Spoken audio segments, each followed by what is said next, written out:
Hello mga kalakwatsa! Welcome back sa ating channel dito pa rin sa Louie TV. Isang travel vlog ang gagawin natin ngayon mga kalakwatsa. Isa ito sa pinaka-paborito kong festival dito sa Pilipinas. Dahil nga nakakuha tayo ng Media Accreditation ID, ipupush na natin mga kalakwatsa. And I would also like to say thank you kay Sir Junicio ng Panagbenga Media Team for assisting us para makakuha ng Media Accreditation ID. Mga kalakwatsa, pupuntahan natin ang Panagbenga Float Parade sa Baguio City. Kaya pang hinihintay natin? Tara!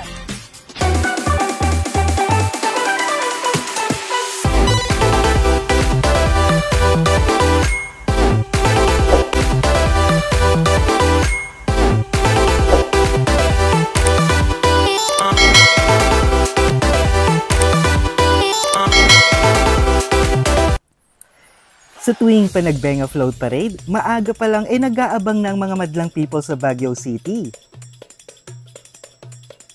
Inumpisahan ng parade ng mga ulam na talaga nga namang apakasarap na ulam.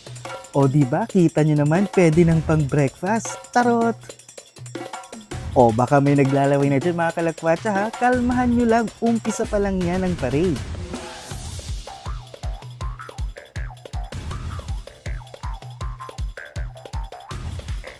Ang first float na nakikita nyo mga kalakwatsa ay ang City Government of Baguio with different large flowers and mukhang naiwan ang isang deal ni Santa Claus at sumakay sa float ng City Government of Baguio. Charot!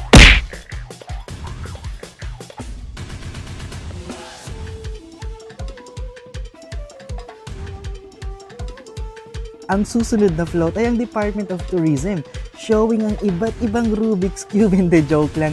Nakikita natin ngayon ay ang mga square designs nila at ipinapakita nila ang iba't ibang produkto at lugar na ipagmamalaki ng turismo natin.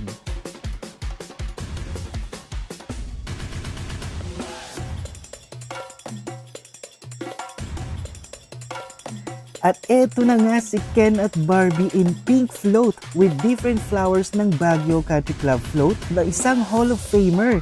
O diba, nakarating na si Ken at Barbie sa Baguio City. Baka Panagbenga yan.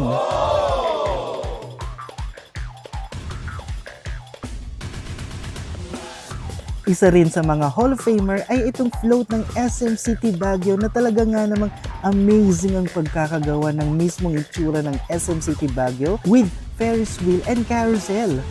Yun nga lang, wala yung nakahiga sa taas na nagtitrending ngayon online.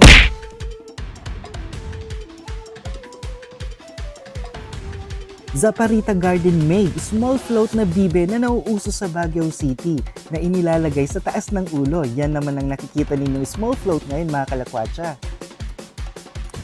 Next float, syempre tingin pa lang alam na natin to. Finger Licking Good KFC Float. KFC baka naman kahit isang bucket lang dyan. Charot! Next float ay yung Paragon Hotel and Suite, inspired by Lego at isang diwatang gawa sa Lego made by Mr. Jed Cunanan. O diba, for the Lego dahil wala na akong ligo-ligo sa Baguio dahil sa lamig.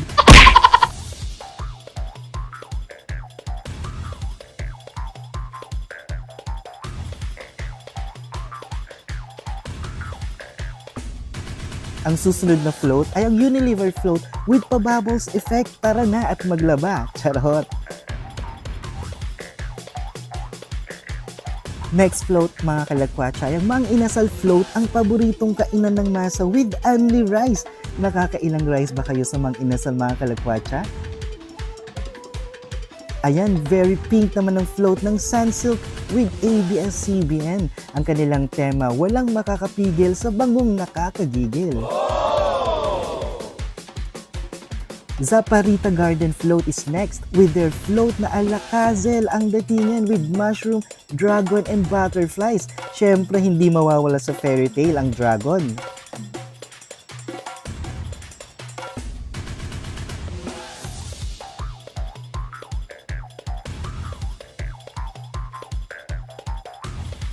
Ang susunod namang float ay ang surf. Isa na namang pagpapaalala na maglaban na tayo mga kalakwatso under concept, subukan ng walang kasing bangong surf. Surf baka naman. Sa letrang B, I, N, G, O. Ang float naman na nakikita nyo ay ang Bingo Plus. talaga nga namang bumingo ang kanilang design sa dami ng flowers na ginamit nila. Next in line is Chowking's float with the theme of tikman ng tagumpay. Syempre hindi mawawala ang dragon dahil isa silang Chinese restaurant.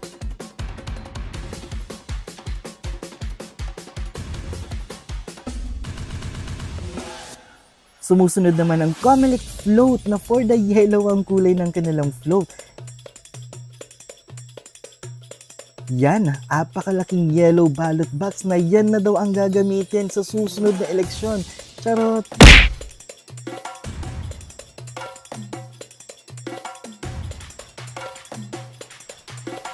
Next float is Glamoroso Events mula pa sa Urdaneta City, Pangasinan. Syempre bilang taga Pangasinan mga kalakwatsa, support tayas dite at talagang lumalaban din ang Urdaneta City, Pangasinan sa haba ng float. I love mahaba. Amen.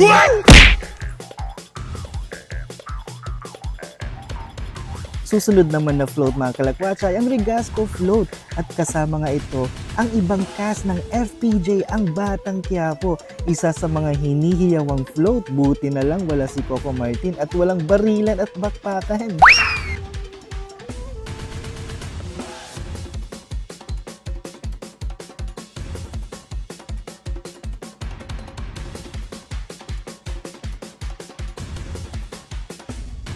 BCDA JHMC float naman ang susunod featuring Camp John Hay na isa sa mga historical landmark sa Baguio City na napuno naman ng mga birds. Oh, I also love birds. Eme!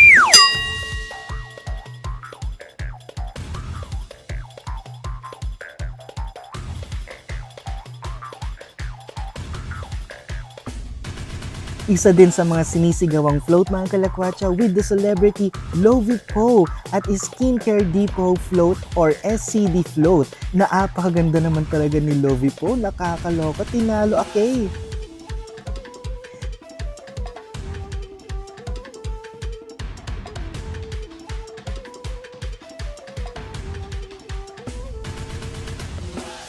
Siyempre, after ng Pretty Girl, ito naman ang aking sinisigawan mga kalakwatsa.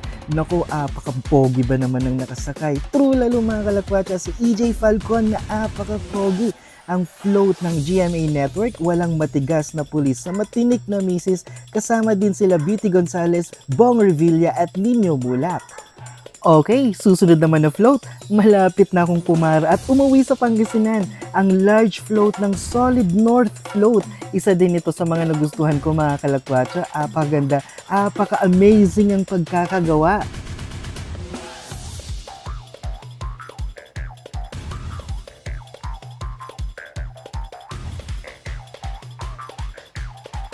Tieza Float is next with the concept Balikasag Underwater Resort with Lito Lapid. Mechanical ang mga design nila at sa kanila nyo matatagpuan si Nemo dahil sumama si Nemo sa kanilang float. Bongga! Susunod na float mga kalakwatsa, ang Jollibee Float na may pag-ikot ang malaking bucket. Tinalbogan ng bucket ng KFC, pak na pak! Next float, NACO float na nakahigang Superman. Charot! Hindi, lumilipad yan mga kalakwatsa with the message of we are here to save you. O diba? Panalo!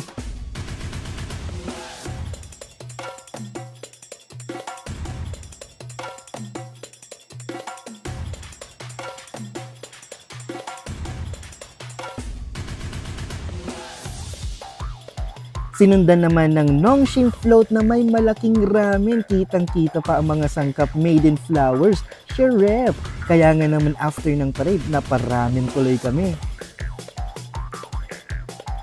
Next is Melona Float. Syempre pagkatapos ng mga float ng mga pagkain, dessert time naman tayo na talaga nga namang ipinakita ang lahat ng ice cream products ng Melona.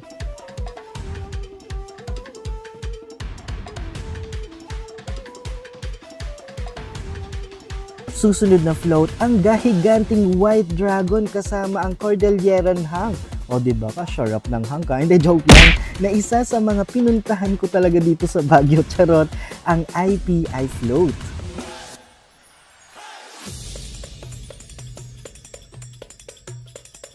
Natapos na si Jollibee, syempre hindi din mawawala dyan si McDonald's float. O diba may pa-heart-heart pa si McDo, showing their Happy Meal box.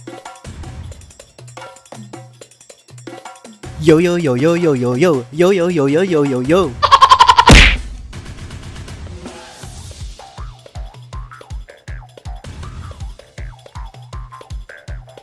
Safeguard float is next na talaga nga namang white na white with a theme of summer sayaw with bubbles effect din at malaking sabon. Nako, pang isang taong gamitan na yung sabon na yan.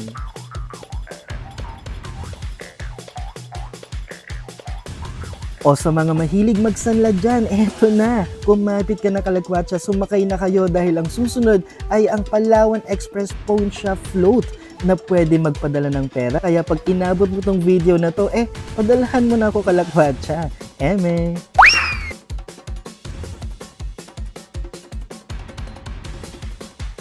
Next is Converge Float na super purple ang peg with a sign of yan ang fastest internet pero mas mabilis pa rin ang pag-iwan ng ex mo. Aww.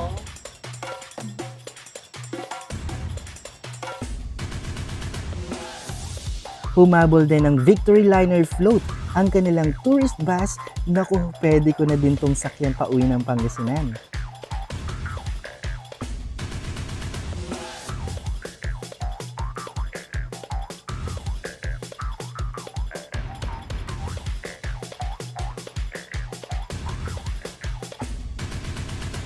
Nice lang po muli naming magpasalamat sa Panagbenga 2024 Media Team for granting our media accreditation. Next year ulit, Panagbenga!